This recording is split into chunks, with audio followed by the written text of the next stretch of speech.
বাঙালির তো ঘরে ঘরেই পোস্ত হয়, কিন্তু তোমরা কি এইভাবে কোনো দিন পোস্ত বানিয়ে খেয়েছো? তাহলে আমাকে কমেন্ট করে অবশ্যই জানিও। দুটো ঝিঙে নিয়ে নিয়েছি আর একটা বড় সাইজের আলু দিয়ে ভালো করে কেটে নিয়ে ভালো করে ধুয়ে নিলাম। তারপর কড়াইতে দিয়ে দিচ্ছি সর্ষের তেল, দিয়ে 5 ফোড়ন দিয়ে দেবো। 5 ফোড়ন ও শুকনো লঙ্কা কাটা দিয়ে ভালো করে একটু ভেজে নিলাম ফোড়নটা। তারপর দিয়ে দিচ্ছি ঝিঙ্গে আর আলু।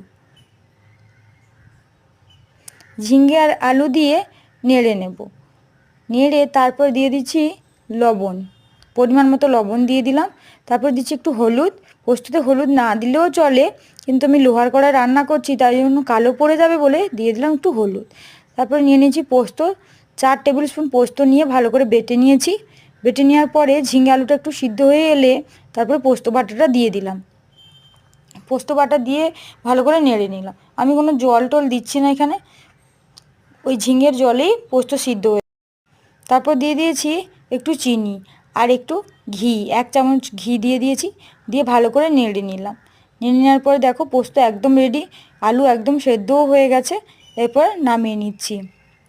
খেতে খুব অসাধারণ হয়েছিল। যদি আমার রেসিপিটা ভালো লেগে থাকে প্লিজ কমেন্ট করে জানিও।